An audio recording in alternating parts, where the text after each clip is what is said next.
صحابہ کی سنت ہے، بلکہ میں تو کہتا ہوں یہ خدا کی سنت ہے۔ ہم مسلمانوں میں پہلے کوئی فرقہ نہیں تھا، تفرقہ نہیں تھا۔ آپ 1100 سال پرانی تاریخ اٹھا کر انڈیا کی دیکھیں گے تو 1100 سال پہلے کوئی تفرقہ نہیں تھا۔ تفرقہ کیا ہوتا جب مسلمان ہی نہیں تھا ہندوستان میں؟ 1100 سال پہلے کوئی کلمہ پڑھنے والا نہیں تو فرقہ کیسا، تفرقہ کیسا؟ لیکن وقت بدلتا رہا، جماعتیں آتی رہیں، اور ان جماعتوں میں ایک جماعت ایسی آئی جو کہنے لگی کہ نبی کی نعت پڑھنا وہ جائز اور درست نہیں ہے، مدینہ شریف جانا بھی کوئی ضروری نہیں ہے، حج کر کے سیدھا سیدھا واپس آ جاؤ، بارگاہ رسول میں حاضری دینا کوئی ضروری نہیں ہے۔ اللہ اللہ آقا جانتے تھے، 1400 سال پہلے میرے سرکار جانتے تھے کہ آنے والے وقت میں ایک جماعت ایسی بھی پیدا ہونے والی ہے جو یہ کہے گی کہ حج کر کے واپس آ جاؤ لیکن سرکار کی بارگاہ میں حاضری مت دو۔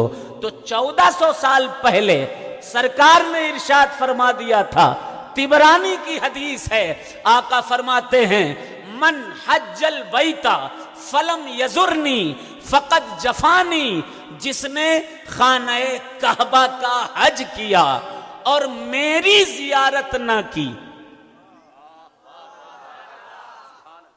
قبر نہیں کہا، گنبد نہیں کہا، ساؤنڈ ٹھیک کریں، سرکار نے یہ کہا کہ جس نے حج کیا اور میری زیارت نہ کی، یعنی گنبد خضرا کی زیارت میرے رسول کی زیارت ہے، یعنی ان کی قبر کی زیارت آقا کی زیارت ہے۔ جس نے خانہ کعبہ کا حج کیا اور میری زیارت نہ کی، آقا فرماتے ہیں فقط جفانی، اس نے مجھ پر ظلم کیا، اس نے مجھ پر تشدد کیا۔ اور 1400 سال پہلے آقا نے ان لوگوں کے بارے میں ارشاد فرما دیا تھا۔ 1400 سال پہلے کیا فرمایا تھا؟ ایک روایت سن لیجئے، پھر تازہ نعت پاک انشاءاللہ میں پیش کروں گا۔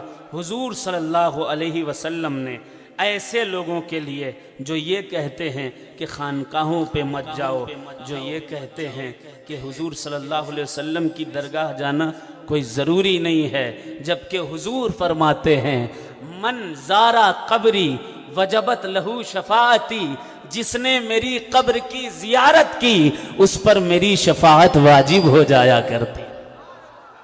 اور یہ کہنے لگے کہ نہیں، کوئی ضرورت نہیں سرکار کی بارگاہ میں حاضری دینے کے لیے۔ 1400 سال پہلے سرکار نے سب کے بارے میں بتا دیا۔ اگر اجازت ہو تو میں وہ حدیث پیش کر دوں، اجازت ہے؟ ذرا محبت سے کہہ دیں ایک بار یا رسول اللہ، ایک بار اور کہیں یا رسول اللہ، ایک بار اور کہیں یا رسول اللہ۔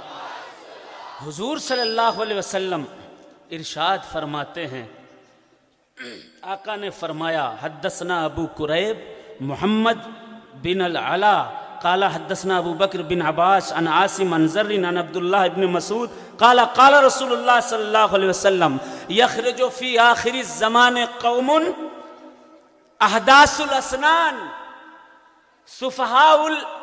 سفہاء الاحلام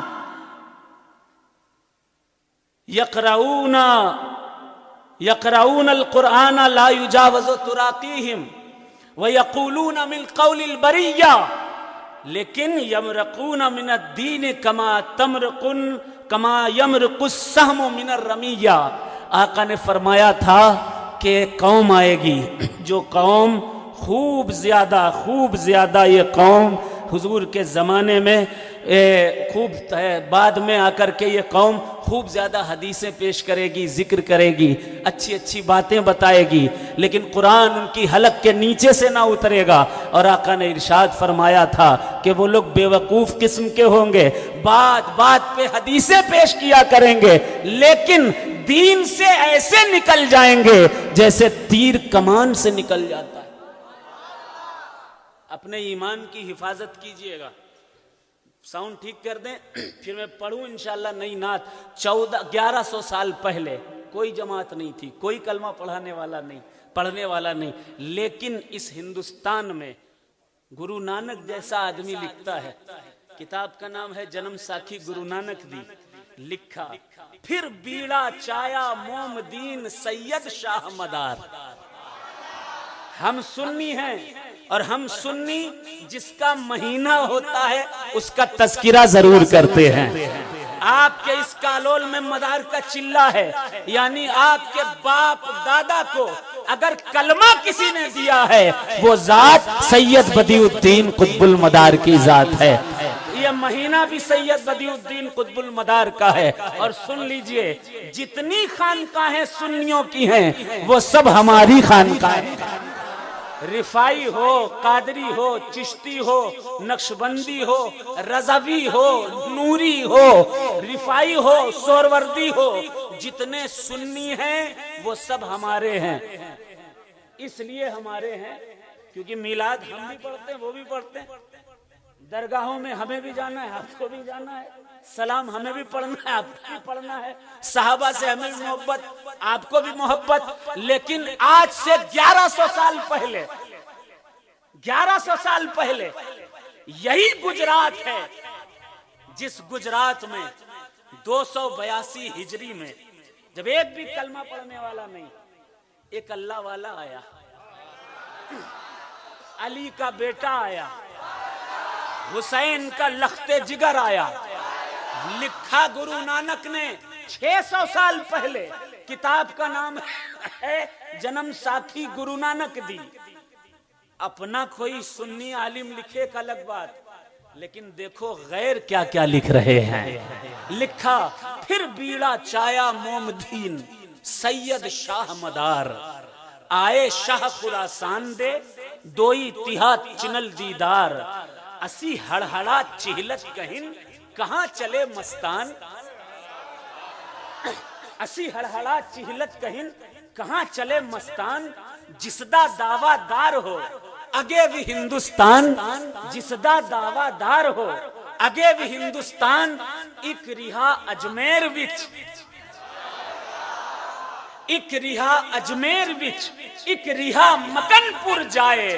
سب سے پہلے جب کوئی کلمہ پڑھانے والا نہیں، پڑھنے والا نہیں، 282 ہجری میں غریب نواز سے 300 سال پہلے اللہ والا آیا، علی کا بیٹا آیا، دین پھیلانے کا اس نے بیڑا اٹھایا. اور ایسا اٹھایا کہ ایک اجمیر میں غریب نواز رک گئے، دوسرے مکن پور میں سرکار قطب المدار رک گئے. اور ان دونوں بزرگوں نے اس کفرستان کو ایمانستان بنا دیا، ایمان کی روشنی پھیلا دی.